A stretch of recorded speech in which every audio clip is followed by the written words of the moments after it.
Obama had a couple of massive things happen during his presidency with respect to this region of the world. 2008 was right before he came into office when Putin took Georgia, when he invaded Georgia. And then 2014 is when he invaded Ukraine and got much more aggressive there. And there were some sanctions placed on Putin, which I think the Obama defenders would say were nice and severe and, appropriate. But it was a nothing. And you had been predicting all along, listen to me, this is going to result in a more aggressive Putin. He's not done. He doesn't respect responses like this. We've done absolutely nothing. You wait. He's going to do more. Yep. When Putin attacked the Republic of Georgia, and technically it was not him, there was his shadow man, Medvedev, who was sitting there in 4 years. And by the way, that was also an important part of Putin's plan. He was not ready to usurp power after his first 2 terms. He could sense that the moment was not right. So he needed someone who could give him this 4 years break. And for me, the last indication of his plans to stay in power forever was his decision, Putin's decision, to stay as a prime minister. If he wanted to retire, if he wanted to enjoy life, and he was already a mega billionaire, I'm sure he could have done that without any difficulties. Even with all the crimes he committed before, I'm sure he'll find, enough understanding in the free world to close eyes for that. And Russia would move into his new Medvedev era, liberalization. So that's what everybody expected. But he stayed behind Medvedev. Technically, by Russian constitution, by the law of the land, Medvedev could have fired Putin with a stroke of his pen. But in mafia-like structures, in dictatorships, it's not about official position, but it's about unofficial grip on power. But technically, Stalin was never the head of the state, but he was calling all the shots. Same with Putin. And to my surprise and horror, Americans and Europeans have been spending years, numerous attempts to court Medvedev and his entourage, trying to sort of build relations and to offer Medvedev some kind of political clout to make sure that Putin would never come back.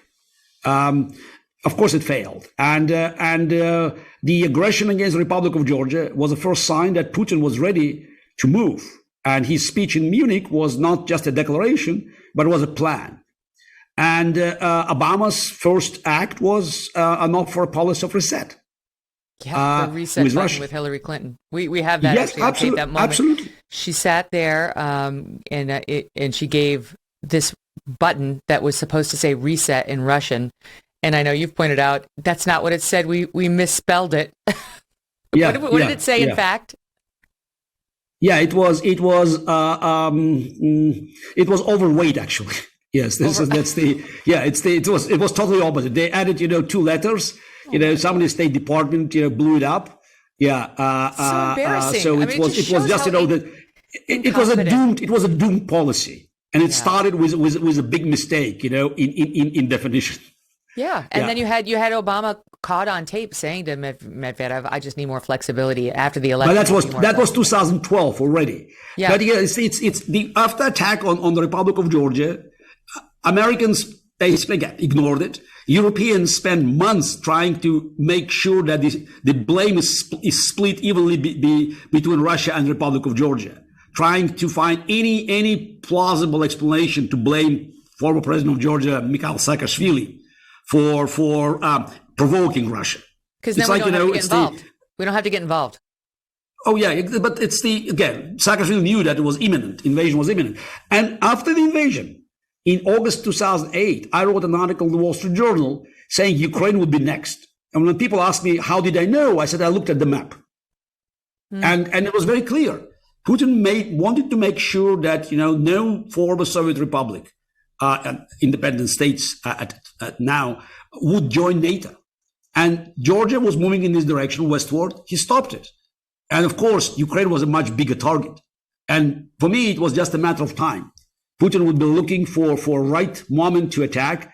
And also, you could hear that, this growing frustration in the tone of Russian propaganda. They have not attacked Ukraine yet, because it's important to remember that since 1991 to 2014, all Russian presidents, Yeltsin, Putin, then Medvedev, and then Putin, signed numerous treaties with Ukraine. And Russia made not a single demand about Ukrainian territory, about an inch of Ukrainian territory. And all these treaties, agreements, have been ratified by several Russian parliaments. So the uniqueness of the Crimea annexation was that it had no diplomatic prelude. Even Adolf Hitler or Saddam Hussein, they tried to pretend that they had claims. They were talking about Dancing Corridor as Hitler, or Saddam Hussein about Kuwait as being, taken away from Iraq by British colonial powers. Putin didn't even bother. I knew that he would act when he thought he could do that.